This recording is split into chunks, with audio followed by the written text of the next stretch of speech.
What's up, everybody? Welcome to the CanesInSight Daily podcast powered by Anajar and Levine Accident Attorneys. A lot of stuff happening in football, new offers going on, new quarterback on the radar for 2027. So this is a quarterback this year's recruiting class on the radar. That board's expanding. We'll talk about that. Talk about our current quarterback, Darian Mensah, working out. And then, of course, March Madness about to kick off. And to do that, we have Peter Reese back. Before we talk about all that, I didn't hop you in. Before we talk about that, I want to shout out Anajar and Levine Accident Attorneys. If you or someone you care about has been injured in an accident, you could be entitled to significant compensation. Dial 1-800-747-FREE, 1-800-747-3733. Take back control of your life. Anajar and Levine. Pete, hop in. My reps are a little off, man. I'm even though we didn't miss any days. We didn't. Yeah, you pump fake me, but we didn't miss any days during the week. Last week I missed yesterday. I was flying back, but yeah, man, glad to be back. Big week here with the tournament starting, so excited to talk about that. I haven't really had a chance to talk about it yet, but yeah, man, great trip. Excited to be back here. Yeah, Pete, first of all, you were a trooper. You were out there every single day. What's the name of that bar again? So that was not that was actually my hotel, Vinci the Mint, man. Shout out to the Mint. Maybe next time I'm out there, I'm gonna get my Spanish citizenship. I have decided, because I can get it through my family, through my great grandfather. So I've decided I'm gonna get my citizenship. So I'll be out there again soon, and yeah, I'm hopefully Vinci the Mint can hook it up, man. Bury me in the bed, Nabeyu, man. There you are. So how was the match in terms of the result? I know you went to a second one. I went to a second match, and I saw it was 4-1 win, and I saw maybe the goal of the year. Adda Guled, the Turkish wonder kid, hit a goal from the other side of the field. Literally, like the goalkeeper was like kind of out of position, like playing up the field a little bit. I have to send you the video. It might win the Puskás Award, which is for the best goal in the world for the year. So to say I was there, even if it doesn't win it, it's like a top 3 goal for the year. So it was actually pretty crazy, man. Shout out to the Turkish wonder kid. Look at Ernest Uday in the comments there. Yeah, man. Our boy. And shout out to my buddies there. The Catalonian wonder kid, Rich Delgado there. His pop's a big listener to the show. Shout out to Vito, big Vito. And then my boy Blue there, and then our guy Chi, Golden Cane Chi, and his wife were out there. So great time, man. Great trip. Yeah, shout out to the Chi family. Looked like a great time. Pete, though, I gotta bring this up. I saw you in the comments battling this morning, so I have to bring it up because shocking news to some, but not shocking news to those listening to the CanesInSight podcast. Lionel Messi went out to his 8.3 million views on this tweet. He went out to a date in Miami with his wife, and shockingly, and the person who wrote this tweet is shocked, nobody recognizes Messi in Miami despite having 511 million followers on Instagram. So again, I didn't post it. I didn't say it. People posted at us and we're adding us, but he's looking around. He's looking for everybody. So you think if Malachi did the same thing that he'd have people mobbing him there? I think we'd probably see Instagrams of him with, Rick Ross and maybe some. I'm asking, if he went to the same restaurant, would people be mobbing him when he walked? He might honestly. Yes, he might not even go to the front door. He might go through the back. Is what I'm thinking. You might not even see him make the entrance because of just a class act that he is. He just goes into the back. He knows the owner. Look, as I've said, as I kind of said before on this argument, I don't want to go a certain way with it because I don't want people to construe my thoughts of Malachi, because I love the guy. I don't know him, but as a fan, we love him. But I will just continue to say I think the people who believe that's the case might live in a Miami Hurricanes bubble a little bit. But no, you can't deny his stardom. I got to say, I credit Messi. The girl he's been with since he was 12 is like a trophy wife. Well, they had a little break in between. I don't want to talk about that one. I say that as a Ronaldo guy. But, and that's the funny part. I've been defending Messi. I'm more of a Ronaldo guy as it is. I will say this also. Malachi Tony has not caused Hard Rock Stadium to get infiltrated by 100,000 plus people that broke it. When Hard Rock Stadium, when people are starting to get into the air vents, then we might have an argument there. But until then, I don't know that it's the case. Shout out to the very well-behaved Americans who filled up Hard Rock Stadium against Notre Dame and acted wild but orderly when Mally caught that touchdown. But yeah, man, no, shout out to the country of Spain. I know you had an awesome time. You had a good crew out there, and we're happy to be back, man. But you really were working, man. So I appreciate that. Spring practice on the way, and we were scrounging, Pete. It was bottom of the barrel stuff last week. I got to say, we're in spring, we're getting a little closer. Of course, we got the basketball team we're about to jump into, but that was some low topics there. Yeah, I mean there is some interesting stuff to get to today that I didn't realize was going to happen in terms of this quarterback offer.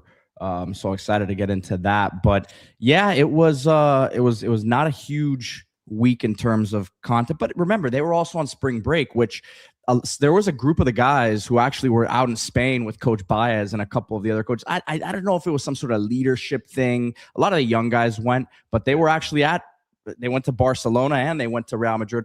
One of the guys on the trip with me said they saw Baez like by our hotel one day wearing his Canes stuff. I did see a couple guys in like sweatpants when we were in a taxi, and I think it was maybe a couple walk-ons or something. It wasn't guys that I recognized, but I was like kind of freaking out about that. I'm like, what are the chances?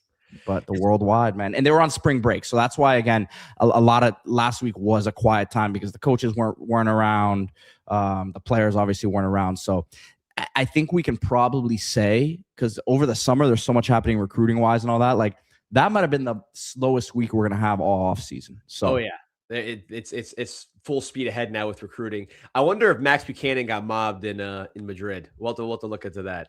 You know what? JJ Sparks walking around with that mullet definitely got some looks. Sending a message. You better we're sending a message to Spain. Better get it live. We got JJ Sparks out here with the mullet. Shout out to JJ Sparks. But yeah, man. Obviously, yesterday I was rolling sick, really, but also talked about Missouri a little bit. I just had basic information on there. I hadn't watched Missouri play, just kind of looking at their stats, watching a couple highlights here and there. I know you've seen them. You're more familiar with them. One thing on paper that kind of concerned me about the matchup was that when you looked at what their weaknesses were, Missouri, one of their biggest weaknesses, this was like on top of the scouting report. I was like looking at old scouting. By the way, Kentucky, man, those fans are crazy. They write full-on scouting reports on their opponents. Like this guy goes left, this guy doesn't like to go left. This guy, is incredible. It's like a coach level scouting report on all their opponents. But on the Missouri opposing scouting report, it said that their biggest weakness, meaning Missouri, is that they don't shoot threes they don't defend the three very well. I'm sorry, that you could burn them from three. Obviously, they shoot it pretty well, actually. So they have some big men who are not going to be as quick on the perimeter. So if you move the ball, you can catch them from the 3-point line. Now, of course, we know what's Miami's biggest weakness. They're not the most dynamic shooting team. So it seems like an unfortunate situation where their biggest vulnerability is a weakness of ours, and we can't necessarily exploit it. And then they have some strengths, which you'll get into now, Pete, that can cause some problems. Well, they're big. They're a big team, across. They kind of remind me of us in terms of like they have a couple guards who aren't, they're 6'3", 6'4", but they aren't like, it's not like they have a 6'7", 6'8" guy running point. But Mark Mitchell, a guy who played at Duke initially, former 5-star, has really, I think, taken his game to another level. They've kind of given him more of the ability to score the ball from the perimeter. But between him, he's 6'9" or so, right, and he can put it on the ground from the perimeter. He can shoot it a little bit, shooting 36% from three, 66 from the free throw line. So he's not a great shooter. He gets a lot of his stuff at the rim, but really good athlete. And then Trent Pierce, who's a 6'10". He's that kid number 11. I don't know how much you've watched him, but yeah, he's 6'10", playing really as a perimeter guy.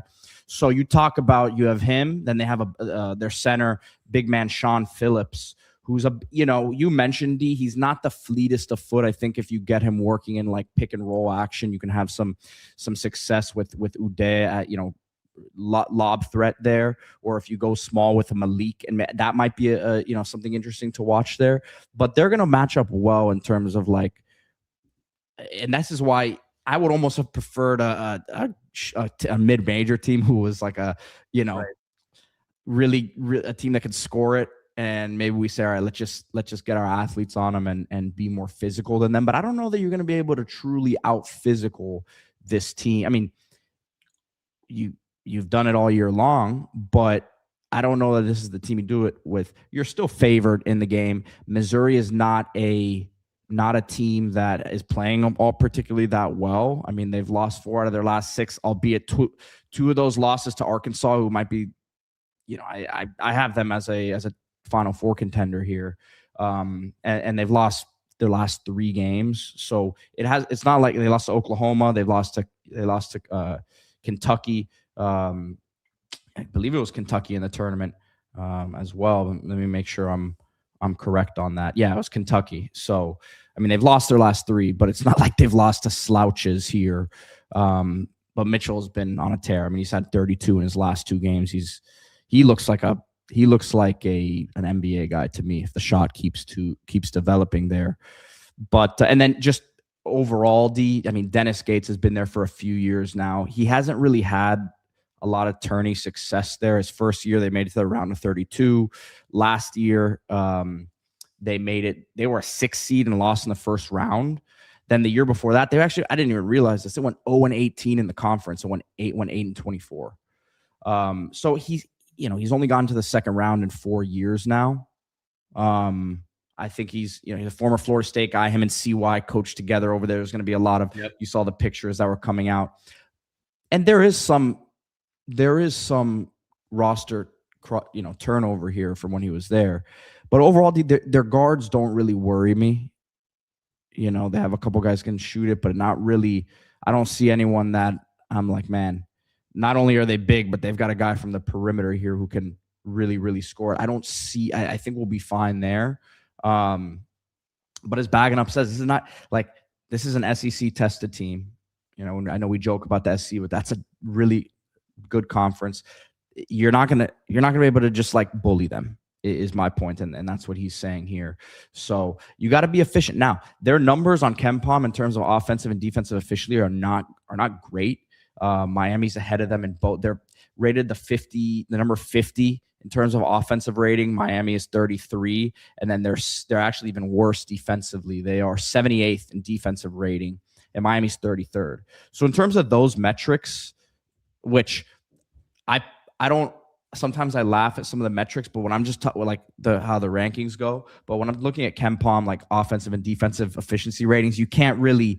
There's not much leeway there. The numbers are what they are, and I know like we don't need to go through the rabbit hole of what all this stuff means, but just know they're important, right? So I think in terms of that's pretty encouraging, I would say, just the raw numbers. And then I just wanted to talk about this real quick. I know I've been talking. I haven't spoken about the matchup at all.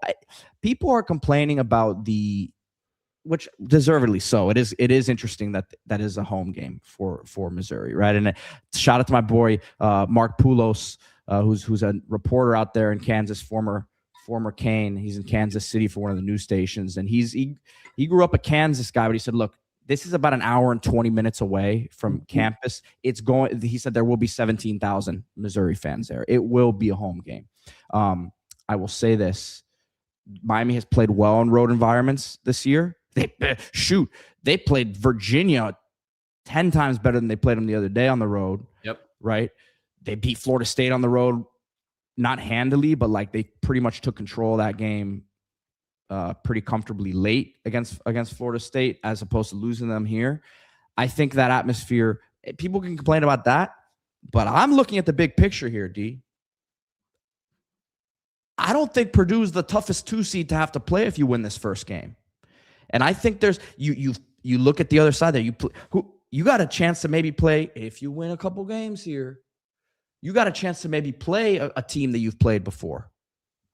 BYU's on the other side there. NC State's on the other side there. BYU, who I've said time and time again, is not the same team without Richie Saunders, who was really their wing scorer outside of DeBonsa, right? So, and they have Rob Wright at point guard. Like, they've got other dudes, but Richie Saunders is a 4-year player for them, 20-point per game guy, killed Miami when we played him the first game.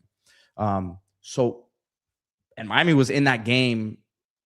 They were leading at halftime, right? Or down a few points at halftime. So yeah, it was back and forth to the end. We can be mad about that aspect of it, which is annoying, but I think this team will respond well to it. I think, if anything, little added motivation for them to say, doesn't matter where you put us. I'll be honest with you guys, and someone who I have traveled for NCAA tournaments, right? Traveled for multiple NCAA tournaments. I've traveled for 4 NCAA tournaments. It's a tough one to swing. I mean, it's not a tough one to swing, but Canes fans weren't going to travel well for these first round games, is my point. So, like, I have to be brutally honest with that situation when I say it. Now, the other fans obviously are going to be out and about, the Missouri fans, but I look at the big picture, man, and I think there's some other team. Like, if Miami played a Houston D as a 2 seed, I don't know about that one. Like, I would just say right off the bat, like, I don't know if Miami matches up against an Arkansas, like, there's some teams that I would say just not. I think we can beat Purdue if we get to that point. I don't want to get ahead of it there, because I think Missouri, as I've said, is a tough matchup. There's other matchups that I would have preferred, but a lot of people thought that was a team that'd be in the first four game. So some people even think that they got seeded higher than they should have. I think Miami wins the game, but will be a very tough battle. Very, very physically gifted team. Yeah, and the more I watch Missouri, I think back to, first of all, remember the coaches, every coach we talked to, whether it's Pastrana, CY, you see Jay on the press conferences, focusing on defense. And I thought that really culminated and peaked the second half of the Louisville game after Dante Allen got that and one dunk, where you saw a level of swarm and athleticism that I had not seen all year. I mean, not that you didn't see any of it, but it was another level, in my opinion. And they were just all over the place. Trey Donaldson, we know he's a safety at heart. True Washington was unreal in that game. Shelton, all those guys were flying around.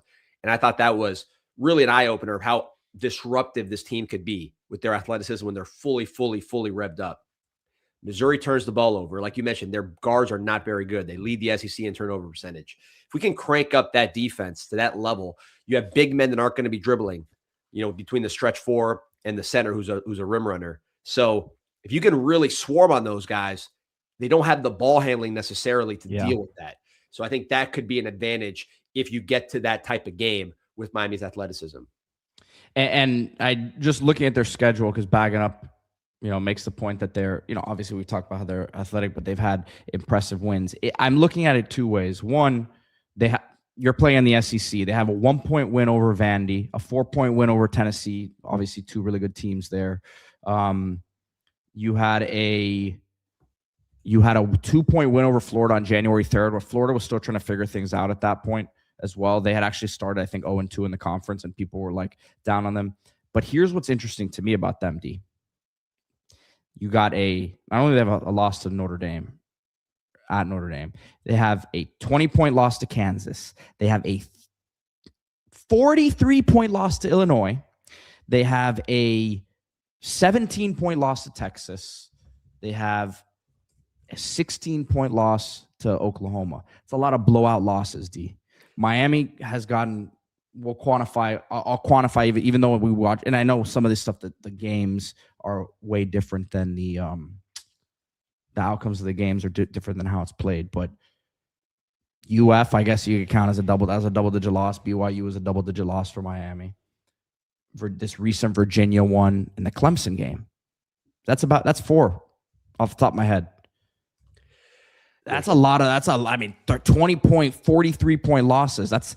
That looks like on paper to me like a team who, if they don't have it that day, they might check out. And I just see Miami as being a way more consistent bunch over the course of the year. Yeah, I'm trying to pull up some of the box scores of those games. I got a little commercial that popped up. But yeah, I mean, look, if you're not able to protect the ball, and these guys are getting out there, getting in transition, alley-oops to Shelton Henderson. Baggins mentioning that teams basically, obviously, and this is not new. Baggins been around. We all heard this, that March Madness guard play being led by a forward that isn't hyper athletic. We're talking about Renew is not ideal. I think the leader of this team is Trey. Donaldson. Yeah, he's And I got to think in be. this He's got to be a game, shot maker from distance. turn it over, get in transition, and then when it is time for those bailout possessions, Trey. Yeah. Although I think Renew's going to be motivated because Matthews, I talked about it. He reminds me of Renew. I think you were very accurate in pointing out that Matthews is more athletic, just bouncier.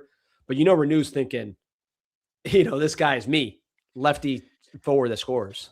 Their center's not bad either. I think Ernest is more athletic than him. He has more spring to him and like runs the floor better than him. But their big man, Sean Phillips, he's a legit 7 foot, like 245, 250, a big sturdy big man, and he's coordinated. Like that, people when you talk about these big guys, like if you're 7 foot and coordinated with some good footwork, like he's got the ability to close people off down there and do some damage. D, one last thing. I don't know if you have anything else on the game, but I had something I wanted to talk about real quick basketball-wise that I wanted to bring on the radar. And I've actually talked about this I actually posted this on the Discord the other day before it happened. Name to watch portal-wise. And from what I've understood, from what I'm hearing, portal is not last year. Remember, portal was open during the whatchamacallit. The portal was open during the tournament. So there was a lot of crazy. That's why Jay Lucas had to come here when he did, right? So it's different now. It's going to be after the tournament, but guys are already starting to announce their intentions to enter the portal. The staff is focused 100% on tournament right now. They aren't looking at portal. But name to watch here, and I've been telling you about this guy all season long because I just connecting some dots and looking at it. Eric Dabami, who is forward center, big man, 6'10" from FIU, is going to be entering the transfer portal of them. All Conference USA, all defense, and all freshman team. And this is a guy who hasn't been playing basketball all that long. D came from Cameroon a couple years ago and actually played at I believe it's called Miami Prep, which is run by a guy named Pilin Alvarez, who's been around Miami basketball for a long time. Guy who that's where Norchad Omier played, and he was involved in Norchad Omier's process there. Guillermo Diaz is a guy who came through the academy. Yeah, was that old? They used to be Miami Christian, or where? That was it was. Yeah. This is the new reincarnation of it. So there's a lot of like international flair to it. But I'm looking for the stat I saw on him earlier this year, but he had a couple games for FIU where it was like first player to have, this many points, this many rebounds and blocks in a game. Like he had multiple of those games. And he's a guy who, again, hasn't played all that much basketball, very raw, but I mean, almost average a double-double this year, had some big time games. And it's a big man he's going to be a sophomore now, D, and you could potentially get him if he's a guy that you offer and end up bringing up. And from what I'm hearing, already has some big time interest coming his way. You could have that guy for 3 years and really develop him and work with him, which is player development is such a big thing here. Let me ask you here. So he's listed as a forward in the tweet. Are we talking about potential Uday replacement? Like, how do they compare? I think he'd be closer to an Uday than a Renew. I mean, he's 6'10". I mean, he's 6'10" with some real athleticism, and not only athleticism but just physicality. Like, he is a physical guy. Now, is this your starter next year? I don't. It's too early for me to. I don't know what the roster would look like if they bring this guy in, but at the very least, I think would be an upgrade over what you've gotten from Salih Al-Tuntaz, who's been, we were excited about the pickup, and I think on paper, there's nothing wrong with the pickup. You bring in a guy who has international experience, a 6'11" big body, but he hasn't given you exactly what you've needed at times. So I don't think there's any reason why this guy, he gets a lot of steals too. I'm looking at it now. He had a game with 16 points, 10 rebounds, 2 blocks, and 4 steals. And he struggled early. That's really the thing with him, D. If you look at just talking to some people locally, like struggled early because he was playing in this prep school that the schedules are weird. Sometimes he didn't really play that much organized basketball. So his numbers early in the year were not great. Like he really wasn't doing it how he was supposed to be doing it. And then if you just go to his numbers as the year has gone on, has become way more consistent. I mean, his last few games, 13 rebounds, 8, 7, 10, 8, 10, 8, 13. I mean, he had multiple 12, 13. He had like 5, 12, 13 rebound games this year. And then 9, 10, 13, 12, 11, 12, 15, 14-point games here recently. So you know how it is with these big men. It's kind of like defensive linemen in football, right, D? You got to take that. Maybe it's a smaller sample size and project what it could look like in 2 years down the road. So steals I love for a guy of this size, just because you're talking about change of direction, instincts. When a guy gets steals, a lot of steals, that's usually a pretty good time. Look at his box scores. These are his steal numbers. I'm going to read them in order. 1, 2, 2, 3, 1, 2, 2, 1, 2. He's had a steal in 1, 2, 10 straight games. He's only had, he only has a handful of games without a steal this year. I'm telling you, this guy would be, and you can go, he's not probably as tall as Uday. He's maybe an inch or two shorter, but this guy can go, man. Huge fan of his. Yeah, no, shout out to you for being all over this one from the beginning. We'll see how it ends, but I'm excited. When you sent me this text, I was very excited. We'll see. Maybe Altuntaj is going to be fired up by your boy, the Turkish Wonderkind's goal.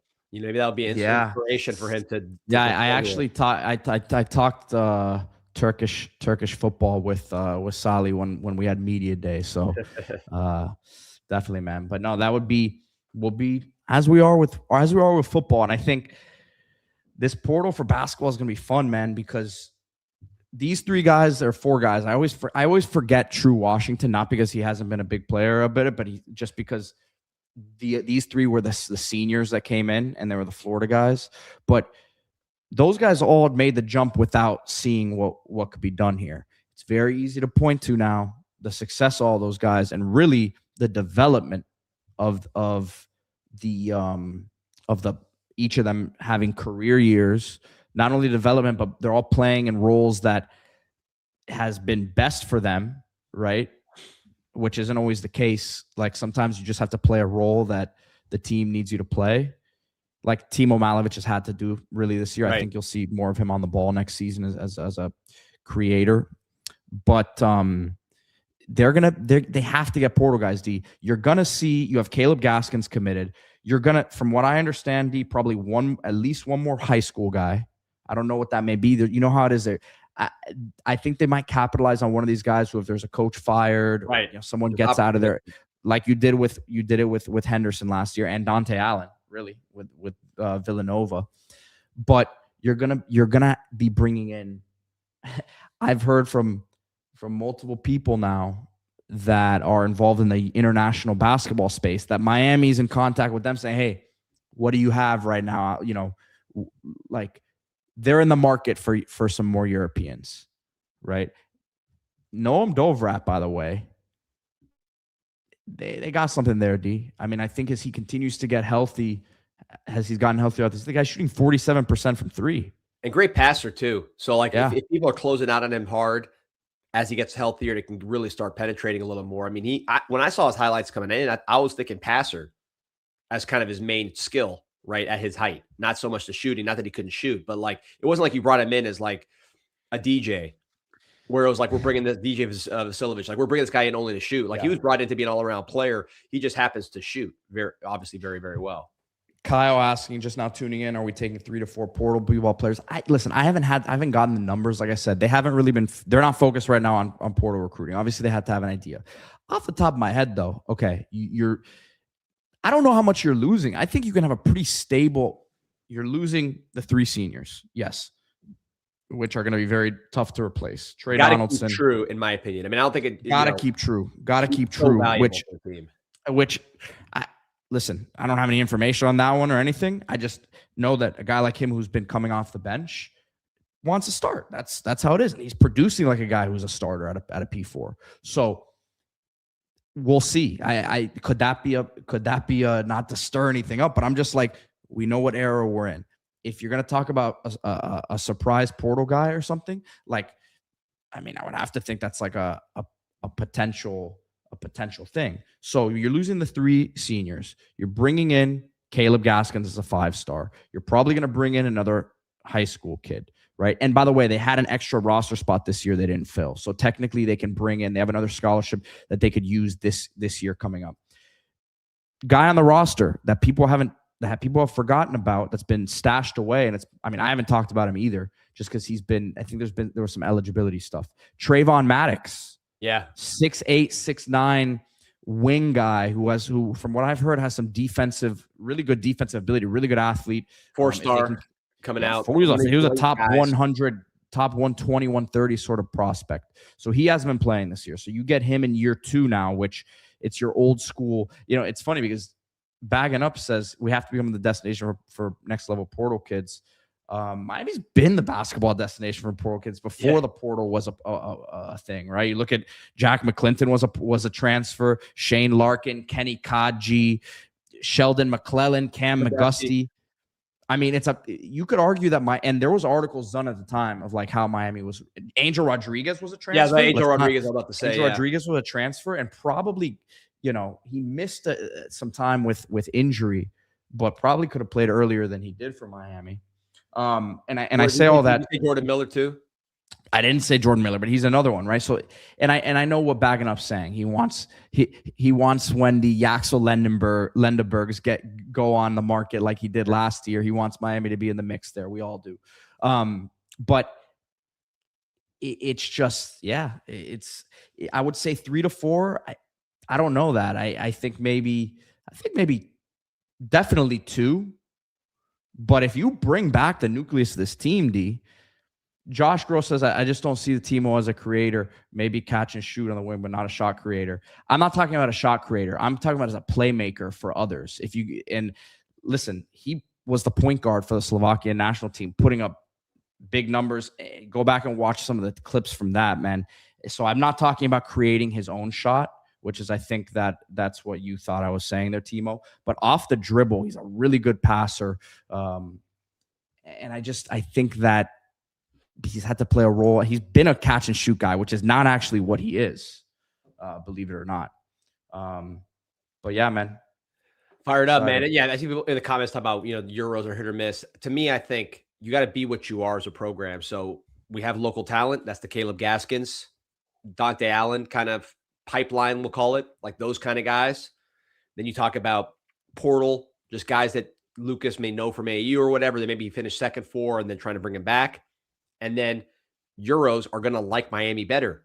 That's just the nature of the culture. Like Europeans are going to be more likely to pick Miami if all things are equal. So you get the guys that are going to fit your program and fit what you can acquire. And then you build that way. There's going to be enough. If you just keep the local guys local, you get the best Euros that are going to college, and you get in a few key portal guys. You have a team that can compete. Columbus ain't going away anytime soon. 5 in a row state titles. Caleb Gaskins has a little brother coming up here who looks like physically. I don't know if you've seen him, D. Yeah, in some of the stuff. He looks.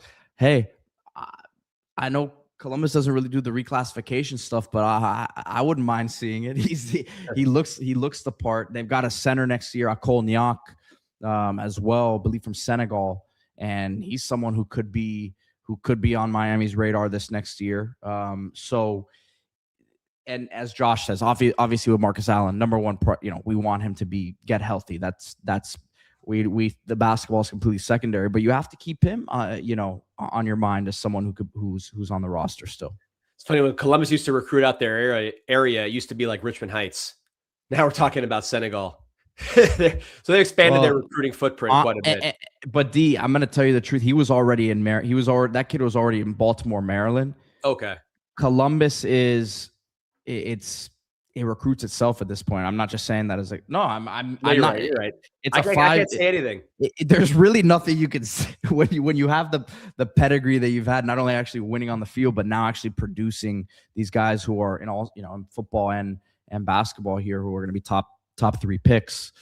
It's crazy. So it legitimately does. I'm not not being a homer there. It's not a tough sell if a kid is looking to get developed and take themselves to the next level. So let's get into. I'm gonna get into football with a quick break, but the numbers are pretty good. I know people are juiced about basketball because of March Madness and just watching this team all year. We've seen that build over time. I don't know if it's because you put time to panic in the clickbait, and I don't even know what you're panicking about, but that's always a good clickbaiter. But there's a couple things I'm panicking about, but I'll wait.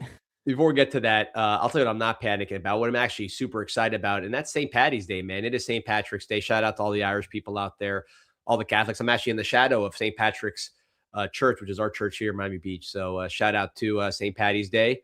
And, of course, you got to shout out Duffy's Tavern. Wanabe, we still haven't settled that name dispute, but you can see the band for yourself and let us know at Duffy's Tavern. Starting at 4 p.m., then Wannabe at 8 p.m., so you got live music rocking and rolling there at Duffy's Tavern. And the Maryland and the Monroes too. They're there as well. So you got, and that's a 6. So get out there, man. Pete, I think you're right, because look at the hashtag here. I want to be a wannabe. I think you're right. I didn't think they were gonna call themselves wannabes. I don't know. Well, shout out to Duffy's Tavern again. St. Patty's Day. This is what St. Duffy's is made for, right? This is what they do, and this is a tradition going back 60 years. So be part of it. Duffy's Tavern. This is a place to be. St. Patty's Day celebration. Do it in the home of the Hurricanes, right there on 57th Avenue. Duffy's Tavern. Also, you know who else is in the St. Patty's Day spirit? Our boy Josh Sarnoff, the impresario of Scrap City, scrap-city.com. There it is. Happy St. Patty's Day. Feeling lucky? You might be sitting on a pot of gold in scrap metal. This St. Patty's Day, bring your metal to Scrap City and turn it into cash. From copper and aluminum to steel and more, we make recycling simple and rewarding. Happy St. Patty's Day from Scrap City. Call them today, 954-330-9472, or go stop by the location. Maybe you see some leprechauns, as you see here, 954-330-9472. Appears to be triplets here. I'm not sure. I know the other ones were real. I don't know if this is AI or real. So we got to get Josh in the comments to confirm what we're looking at here at Scrap-City. But I'll tell you what's always real is that cash that you get at Scrap City. Got a lot of working men and women listen to the show. Air conditioning, contractors, people deal with scrap metal, with copper, aluminum, steel. Head to scrap-city.com. By the way, Pete, before we get into anything, I know you were at a pretty electric atmosphere. That Venezuela game yesterday against Italy, I thought it was going to be light. This is a semifinal of the World Baseball Classic. I thought it'd be a light crowd just because Italy doesn't have their own fans. Although I heard the game was played in Italy actually for the first time ever. It's not like Italy has like a traveling contingent of fans. Those Venezuelans yesterday were louder than the Dominicans. It was insane yesterday. Insane. And then, of course, today, USA against Venezuela. I'll be there in the red, white, and blue. So we'll see if the boys can take care of business against Venezuela. What is this? Is the championship? It's a championship. Yes, sir. It's going to be an insane atmosphere. It was a madhouse yesterday, and that was without the USA fans filling in. So amazing. A lot of fun. All right, Pete. So you're back behind the control center. So where we want to go? We'll go to the new QB offer. Yeah, this one was interesting to me. This was kind of out of nowhere. So Peter Bork, the top 10 quarterback. He's number 6 on the composite out of Marion, Massachusetts. So the New England Tabor Academy, 6'4", 220. There you see the stats. Different kind of profiles. It's amazing. You look at Dawson, when he goes after a guy like Darian Coleman, it's one style. And then this guy's a whole different style. It's a big kind of prototypical size pocket passer. Also plays lacrosse, a real New England guy. And I don't know, Pete, what do you see when you see this arm and just the ability? He reminds me of Artur Sitkowski. Yes, he's texted me that. I wasn't sure if you were going to go there. That's who he reminds me of, and I mean that similar size, right? Good wheels right here. Well, everyone has wheels. If we're gonna call those wheels, going to get some future senators and all that. Everyone has at most people have a 2 set of legs, so that's what I would say there. He doesn't look bad. Like I'm not saying he's not a good prospect. He's top 100 prospect. He was committed to Michigan. I mean, here you go. Good run there. He's a more, I would say, physical than speedy. But when we talk about the legs, it's an interesting one though, D. And you said it at the beginning, and this is why I throw the worrisome question in there. The first worrisome thing I have to say here. Nice throw there. They're rolling left. I don't like them to be unsettled on where they're going at quarterback at this stage of the process. And it shows me that, and just some stuff that I've gathered, D, it's getting tougher for Miami to recruit high school quarterbacks because of what's happened with the portal thing. I don't care. I'm just saying that because you've been so successful in the portal. But I think it's going to be weighing on some of these guys. You know, you have an Israel Abrams lined up to visit, right? You have has Davidson officially said his next visit here? No, but he's coming back. I heard he was coming back too, but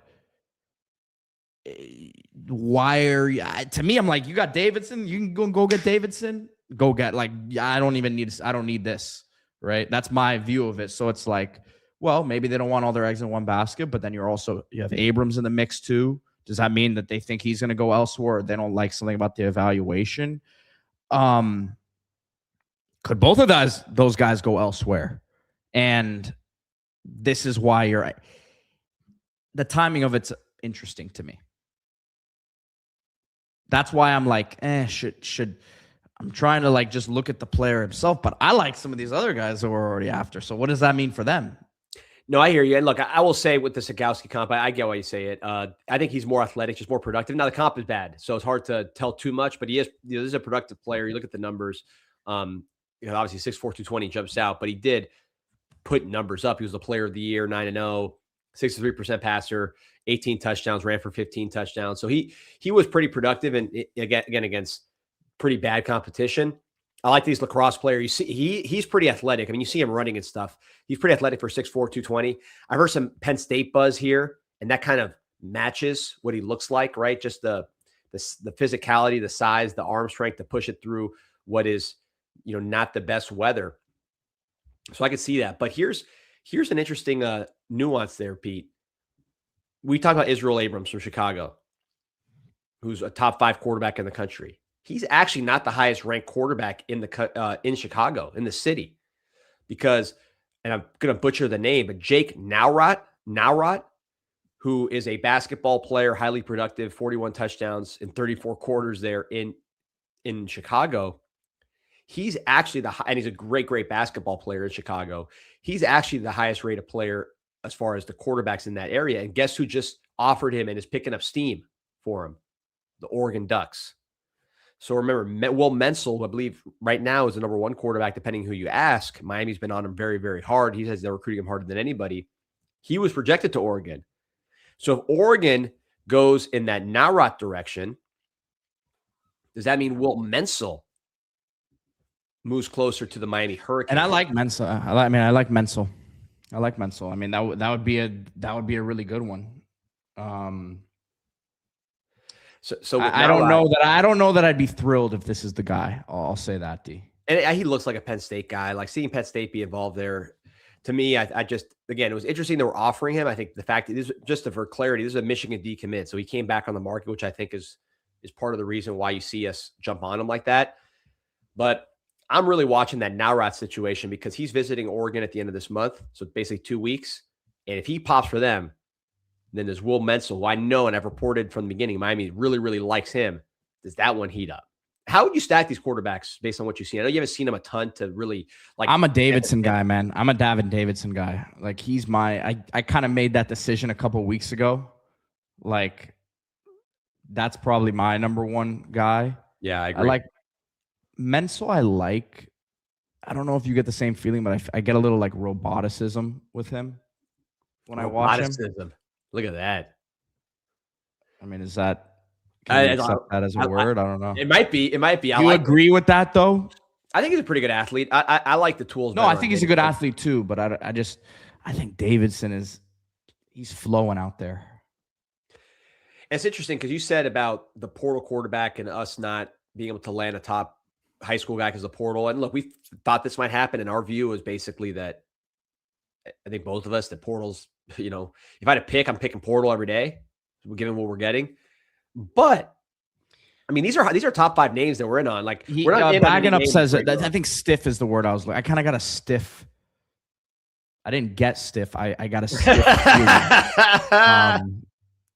feeling. With that one, like that's the feel I get. Man, no, that was a pause for all time right there. But yeah, man, I think he's a pretty good athlete. I just don't. He doesn't look like a Miami quarterback to me. I mean, this guy to me when I watch him, it's just he looks good like point. A State Letterman. Good point by Sadon Long here too. You got to look at your future QB potential out of the portal now. This is research. You might as well get to know all these top QBs because eventually they're gonna end up being, probably portal guys. So, no, absolutely. No, I think you're absolutely right, man. And look, we'll see. It's just interesting to me that and you said it's usually the quarterback board's so crystal clear by this point, whereas here we're still offering guys. Maybe I'm just being optimistic. I think we are going to get a top ranked guy. Like when I say top ranked, I mean one of these guys we're talking about. Abrams makes sense looking at the schools that are in the mix. I have told people, look, I think Auburn could be a real contender there. I think Golesh has a lot to sell to a quarterback, especially if you can kind of say, hey, like, and you know how these coaches go, hey, look at what Byron Brown has done, and you can throw the ball way better than him. Same thing. Kentucky, I think, Kentucky, I think, will surprising. Remember when Sam Levitt visited Kentucky? Everyone's like, what the heck is he doing? Why is he visiting Kentucky? The coach, what's his name? Stein. The guy that Stein. He's very, very well respected in the quarterback circles. And Kentucky has more money than people realize. Like they might just throw a lot of money at a quarterback and to get him at what the market's saying and going, look, we're going to hitch our wagon to Will Stein and whatever quarterback he wants to go pay. So that one wouldn't surprise me either. And they would probably say, look, you can be the starter year one. Yeah. No, so I've kind of been, I know everyone's like, oh, wow, Florida State's in the mix, Purdue's in the mix, Kentucky, this should be a Miami layup. I don't know that that's the case because some of these other schools are going to sell that. And I think that's why we talk about Miami hasn't played the high school quarterback. This is where you could end up losing a battle because of it. Not saying it's going to be the end of the world, but that's where I think it could end up hurting you in a recruiting battle or two. 100%. It's just different when you're recruiting a high school quarterback to start right away. It's different financially. It's different opportunity-wise. And look, to your point, Pete, where did the number 1 quarterback in the country go last year? This signing class that just finished. Vanderbilt, right? The other one, Henderson, Houston. So you saw, and that's just the top of the list. There were others like that in the top 10. So you saw a shift of quarterbacks going from, Georgia, Ohio State, Alabama, take your pick, to now they are going to these smaller schools, let's say less prestigious schools historically. And I think the reason is because they can pay them more because they can pay them as starters and they can start. So would I rather go to a big school and sit like Keelan Russell did last year at Alabama, who we might do again this year? Or am I going to go somewhere where I could just start day one and start getting reps? And I think probably the better option to me, I know the old conventional wisdom is to sit. I'm saying play. I'm just CJ Bailey. I just go back to the CJ Bailey example. Sam Levitt. So I mean, these AKS. guys. Yeah. Like it's not running from competition. It's just the nature of how things are now. No, 100%. 100%. Well, Sam Levitt, I guess, transferred to initially. He signed with who he signed with originally? He signed with Michigan State. But Michigan State, yeah. Yeah, but the guys that play early, their marketability goes up. They can sell their services later in the portal and make more money that way. It makes a lot more sense overall. And I think the sitting model, Arch Manning is such a unique deal. I don't think that's going to be the way going forward.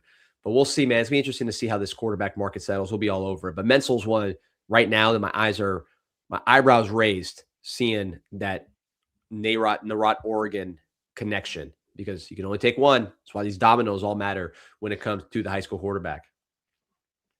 Yep. So, Pete, here we go. So we can talk about Mensah or we can talk about the panic button. I'll let you decide. So you tell me. No, we'll wait for the panic thing at the end. We'll stick with quarterback here. All right. So Darian Mensah, getting some buzz. He's out in California. This is the last basically period where they're separated from the team. You're talking about spring break. And Darren Mensah, who, by the way, Malachi Tony also went to California, by the way, for a reason. But there you see Darian Mensah here working out with his quarterback coach. And I think really, Pete, look, I don't think Mensah, honestly, and we talked about this offline, I don't think this setting is necessarily where you're going to see Mensah look the absolute best. I think he's much more of a game player, a quick decision maker, a feel guy personally. But I will say, because like you look at me here, I mean, everybody looks good in these scenarios, but I don't know if this is exactly. I listen. I can't watch these, and I'm not a quarterback savant. I don't know if the arm angle's good. I don't know if his footwork's right. I don't know what it's supposed to look like. I'm not gonna act like I do. I'm with you. I just think that the game tape speaks for itself with him. Oh yeah, no, 100%. Look, I think this guy's gonna be NFL wise. There's a reason why he came back to school, as we said with Cam Ward, right? And I think he's further ahead of where Ward was at this stage of the process, because he just doesn't make as many mistakes as Ward did in terms of the turnovers, and he doesn't seem to be trying to do too much. I think that's my takeaway. And I'll say this, Pete, on the NFL side, when I watched him on Duke, I was like, you know what? This guy's a great player. I think he's going to compete for a Heisman. He's got just super smart, great instincts, natural passer, all those things. All the things you saw for Duke and the ACC. And Tulane, by the way, in a different offense. But then you say, at least for me, I was like, I don't know how big he is. I don't know how physical he is. Maybe that's why he didn't go pro. Seeing him in person a couple of weeks ago, and then seeing him here in these clips, he's a lot bigger, Pete, than I thought he was. He's legitimately 6'3". And you see him, he's pretty strong. He's not skinny. So that was my biggest takeaway again, I've met him for like a minute. I mean, we're talking about a very, very quick meeting, but being around him and just seeing him interact and all those things, very happy to be here. Super excited. Definitely not like too cool for school at all. He's got that California laid back, but he's more enthusiastic kind of than you think. He's not like one of these guys that has an attitude like you guys are lucky to have me. I think he's kind of thinking, I'm lucky to be here. Right, which is what you want, that enthusiasm, and it's real. And then again, the size is just different than what I anticipated. And I think the NFL stock, now seeing him in person, if he could have a great year, I think he could be one of those NFL guys, first rounder, certainly from a size standpoint. We'll see how it looks here in a week when he starts throwing down green. How big are his hands, D? Do you know? I didn't see it. I shook his hand, so I should know. I didn't see an issue. I'll tell you this, probably bigger than Ward's. Ward had smaller hands. Beck actually had pretty big hands. Beck was a 10-inch hand. Beck is in a different category size wise. Like he's built differently than both Mensah and Ward. He's way bigger. Mensah fumbled a bit, which Ward did as well. So maybe I didn't notice either way, to be honest with you. I should have been focused on him during the handshake. I should have held it an extra second just to get a clear measurement. There's definitely not much wasted motion in his delivery, though.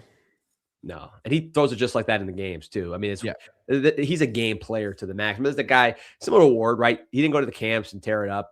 I don't know if he even went to camps, but he was a very low rated player. I think he only had one offer, whereas Ward had 0. Mendoza had 0 until after signing day. The second signing day, he had the one from Cal. So these guys, it's amazing how these guys can fly under the radar and then do what they do and make so many millions of dollars at the next level. But I'm excited to see, man. You're going to see it in person because you're going to be doing the car shows. You got to build a studio in your car because everybody's been asking about the car. Everybody. Yesterday when you were flying in, everybody was asking about the car. I gotta keep it authentic, man. I can't change it up. That's true. You got to keep it real. You got to keep it real. But it's going to be fun. So those who don't know, next week, obviously spring practice. I will be there. Pro day next week too. When is pro day? The 23rd.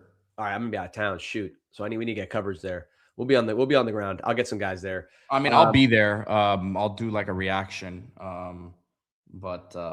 Yeah, I don't know. It's pro day will be interesting. There's a lot of guys that have some stuff to do. So, well, look, I remember the 2 pro days ago we went and we saw Jaden Davis, and I remember walking around being like, "Man, Jaden Davis kind of looked pretty good." And we thought that, that was the feedback you were getting from scouts. I think you talked to somebody who just told you, "Hey, Jaden Davis." By a shout out to Mark. We got some big things brewing with my guy Mark with pro day and just in general. So we'll talk. We'll talk after the show.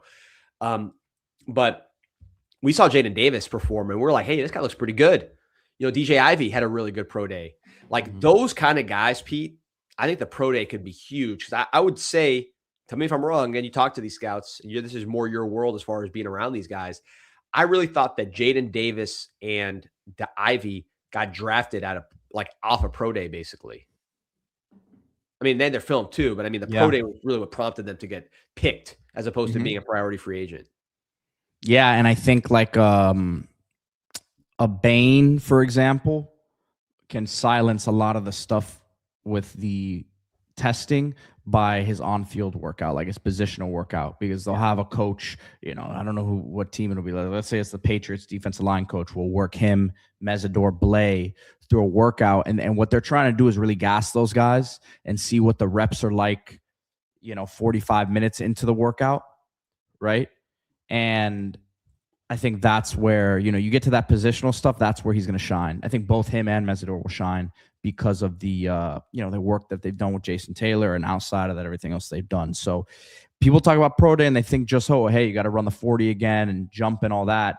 The positional stuff is what really separates a lot of these guys, because testing can all look good on paper. I mean, that the testing is it's not always what they decide they're going to make the pick on, but it puts you in a certain category, where you're testing.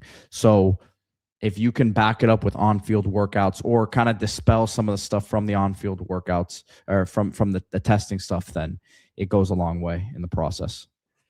Yeah, man, I would agree with you. It's going to be, I don't know, the athletic testing as far as, like you said, the running and jumping is going to be where Bane shines. But those drills, like you mentioned, him and Messidor have been doing those every day. They work with Taylor every day after practice. He knows how those drills are. Obviously, he's a professional coach. So that is one area where I think he's going to be really good. And you saw those videos that went viral of him doing the bags. You were in Spain, but there were some videos of him doing his workout that went I saw him, yeah. Looked good. The bend looked good. He's just so intense as he does it. I mean, part of the problem, I know something that I've heard these guys look at is, how do you just attack the drill, right? What's your mentality? Are you kind of being timid and trying to be perfect, or are you just ripping it and being very aggressive and just, violent with no one to hit? And I think Bane is the guy that, and Mesidor as well, that he's doing that stuff full throttle, pedal to the metal. Yeah, Mesidor is definitely hurt by the age stuff. I still think he's a late first round pick D, but that without a doubt, he would have gone higher in this process. And Metacon says film should outweigh measurables in age. Agreed. But these teams are making investments. So unfortunately with Mesidor, by the end of his first contract, he'll be 30 years old. But you know what though? I bet the injuries, I think, is going to hurt Mesidor a little bit, although he'll still go first round. We'll see how, hopefully the physicals and everything is clear. I actually think the injuries are very concerned than the age, because I've heard these GMs say, hey, I'm on a rookie contract. You know what I mean? They're trying they're trying to get guys who are good right now. No doubt about it. It's just if you're investing, you ideally say, hey man, this guy could be with the franchise for 7 to 10 years. Not always. It doesn't happen. Very few and far between these days. My guy just went 8 years, 7, 8 years now with the same team, and he was a first round pick. So that's a success story in a big way, but that's not common either. And let's say you're a team like the Rams, and I don't think they're in the market for a pass rusher. Sorry, I look crazy with my runny nose, the allergies. I don't think they're in the market for a pass rusher, but a team like that, they might be thinking look, my quarterback's going to retire in a couple of years. Who's going to be able to close a game in the playoffs this year against the Seahawks? Could Mesidor get a sack to beat the Seahawks? I think he can, right? So I think it's going to affect the fit with him too, is who really is trying to push right now and win, because the window might be shorter, where 4 years, 5 years from now, they might be in rebuilding mode anyways. Whereas some of the, their window might be with their quarterback or with whatever might be very narrow, and Mesidor can come in right away and rush the passer. So I think that's part. I mean, you saw Jalen Phillips just got paid. And Jalen Phillips had some of the worst injuries you could possibly have, and he's still got $80 million guaranteed.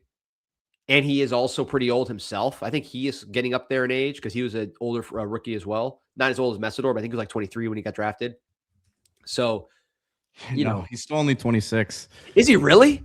Yeah. And he turns 27 in May, but I mean, that's the thing, man. He's been in the league for how long? And he's still 1 year older, 1.5 years older than Mesidor. It's That's tough, crazy, dude. that's crazy. It's And tough. obviously Yeah. that'll affect Messidor's second contract. This guy Right. just signed 80 million, but I do think in the short term, um, there's a value, an immense value in pass rushers that can get after it. So it'll be fun to watch. We got a lot of draft talk too, but spring, that's gonna be the focus. Like I said, I will be out of town, but still doing shows every day next week. You will be holding down the fort. We're gonna have some ground folks there to take some video and all that kind of stuff, which we're working on now. But spring practice, man, it's getting there. It's gonna be fun. But let me ask you real quick, and you hit the panic button. So let me just quickly, before we hit the panic button, let's hit the cash generation button, which is going to the App Store and clicking KashKick, KashKick, and giving your free time a raise with KashKick. You're already playing games. You're already sharing your opinions, browsing, messing around your phone. Why don't you get paid for that? Get some money on the side for doing things you're doing anyway. Go to the App Store, KashKick, KashKick, 1.5 million plus downloads, a 4.5 plus average rating in the App Store. KashKick, download it. The money goes straight into your PayPal. All legit, one of the biggest apps in the country. Download it today and get some money going into your account for stuff you're doing anyways, just killing time, getting ready for spring practice. KashKick. And while we're spelling, because I got to spell, because my nose is so stuffy, I might sound like a muffler. So I got to spell it out. And you know how to spell it. You guys have heard it a million times. ORCHID, man, the Orchid Man, South Florida's landscape artisans, from Palm Beach all the way down to the Florida Keys, 786-271-0332. These are South Florida's landscape artisans, 10% off your first service for a limited time only. They're going to make sure that the flowers are looking good, the design is good, the landscaping, commercial or residential, looks great, and they're also going to run the whole process, the maintenance, all the stuff that you don't want to think about, the dirty work, the details, the stuff that years and years and years and years of experience gives you. Orchid Man Florida, ORCHID Man Florida.com. All right, Pete. Finally, you've had your finger on the panic button the whole show. I don't know that I would even classify it as panic. It's a different feeling. I was on this flight back yesterday in 8-9 hours from Spain, and you have a lot of time to think, man. You got a lot of time there. The Wi-Fi is spotty when you go over certain regions of the sea. And I was getting queasy. It was not the turbulence. I was getting queasy, thinking, I sick to my stomach, queasy. I think queasy is the correct word because I thought about what my emotion was. And thinking about the poor young men in that cornerback room who have no idea who their coach is going to be this next season, I was sick to my stomach, D. You're a week out from spring practice now, and you don't have a coach at that position. This is not good. This is bad. This is bad for recruiting. I guarantee you the psyche of these corners right now is who the heck is going to be coaching us next year. I know how these guys operate. They want to know who their coach is going to be. I don't think they're very happy about not knowing who their coach is going to be. I'm sure they've been told, calm down, we're going to get someone. This has taken a long time, D. This has taken a very, very long time at a very important position. Maybe Terry Jefferson gets promoted. I'd be on board with that. I'm a big fan of his. I think he did a phenomenal job with the Nickels last year. Since he was a player, by the way. I was on him as a recruit. Terry the Plug Jefferson. Shout out to the Rattlers. I know we got a lot of Rattlers in the chat. FAMU, great. Booker T, great. And again, I'd advocate for him getting that job. But if he's not going to be the guy, then why is it taking so long? Or if he is going to be the guy, why is it taking so long? Yeah, I'm curious. I don't know. I don't have any answers for you, Pete. I really don't know what's going on with the process. I don't know if it's a situation where they're just waiting for their guy to come available and it's a wink-wink deal. Kind of what you saw with the running back coach. I think that was more of a wink-wink when the timing is right. He had another job. Sometimes you'll see, and I don't know what the situation is. I know with the running back coach, Upshaw, he was the guy that they had targeted for a long time. They had him in their sights. He made a lot of sense. Obviously, we talked about Mario recruiting him. And he had an interview to be, I think, the wide receiver coach of the Broncos, or he had a position coaching job available with the Broncos that he was interviewing for, and he was a long shot, I'm guessing, because of the lack of experience at that level.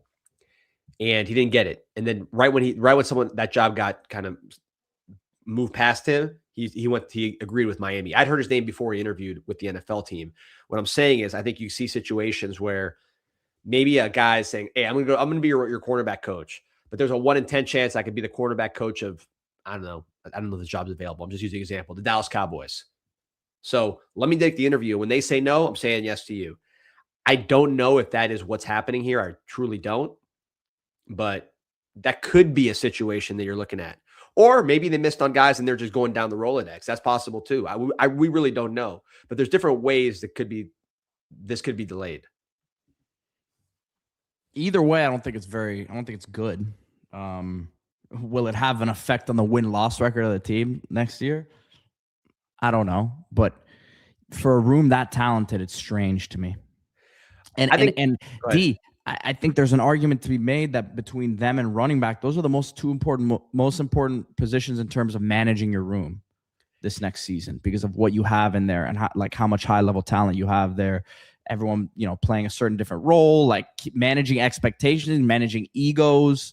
I'm not saying that these guys have big egos, but that's just like they do. Like that's the nature of those positions. You have to be an alpha, and these guys are alphas. So how do you know that this guy's going to be, and you don't know with any position until they're there. That's a big wild card to me for this next season. Listen, I think you mentioned recruiting. I think this position is extremely important from a coaching standpoint, probably more so than any position, maybe besides offensive line and then the play callers. And the reason I say defensive line, maybe too. The reason I say that is on top of all the technical stuff that comes with playing cornerback, communication is so big at that position. And I go back to 2022. We had Jamil Adai, who is now in the NFL. So obviously was a capable coach in a vacuum. And you have Kevin Steele, who was defensive coordinator for many, many years, very successful D coordinator over the course of his career. You don't get the opportunities he got without being successful. Those are both expensive guys as well when we got him. So you had a safeties coach and a corner coach who had no relationship. And it just, I don't know what the personal relationship was, but on the on-field relationship, these guys did not gel at all. And you had Cam Kitchens, one of the best young safeties in the NFL.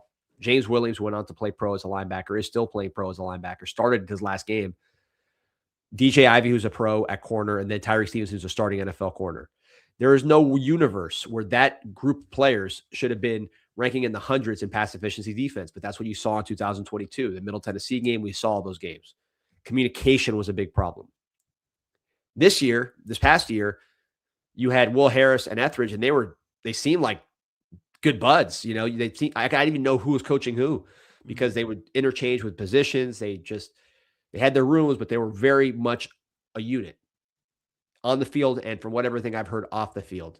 So that communication and that chemistry with, in this case, Will Harris, who stayed behind, I think is huge because if we're not on the same page, secondary wise, not only did you see that in 2022, Pete, we saw that in 2024. It cost us, or 2023, I'm sorry. No, that was 2022. Yeah, 2022 with the real talent.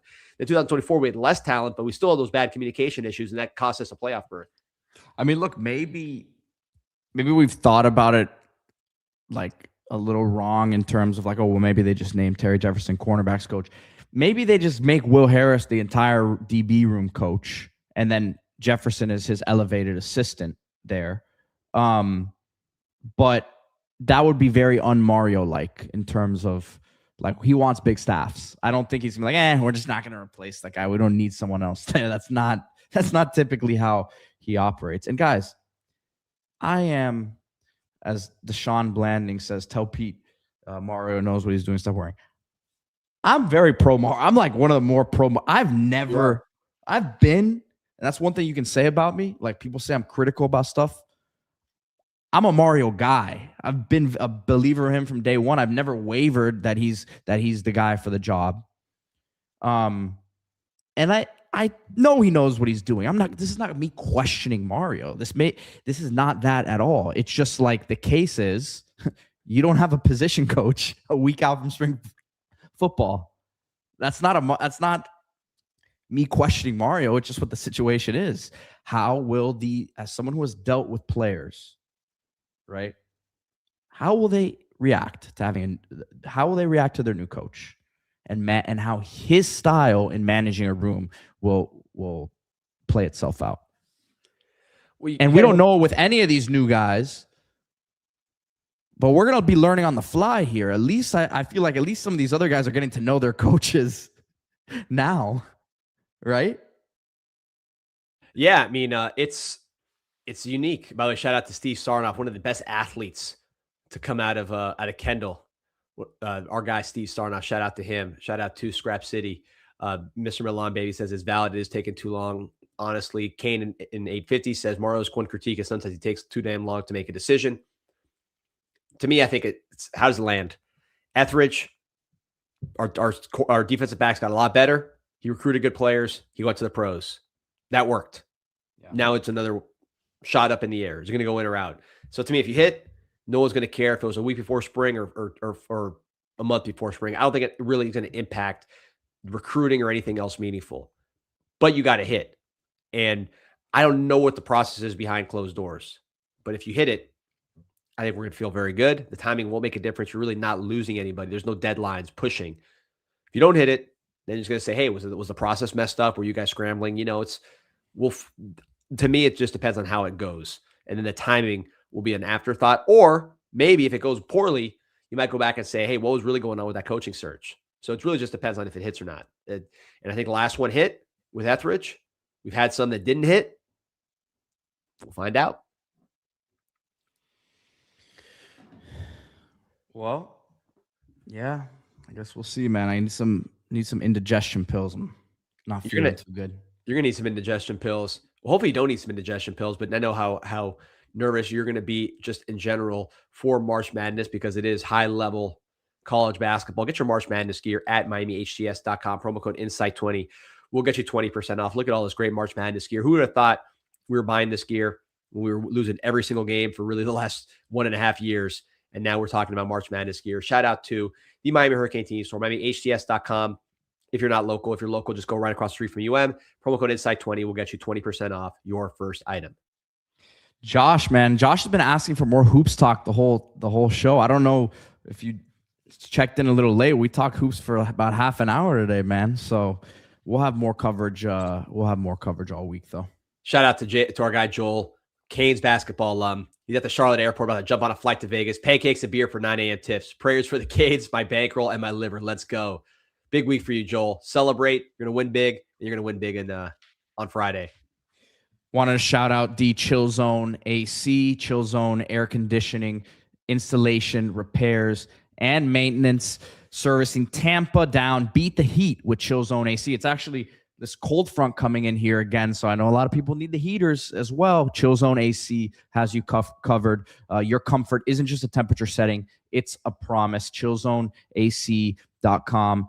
Visit them as well on Instagram. And then the phone number, 786-378-2778, 786-378-2778. This is commercial and residential. Shout out to Melissa and the entire Chill Zone air conditioning team. Best customer service in the business.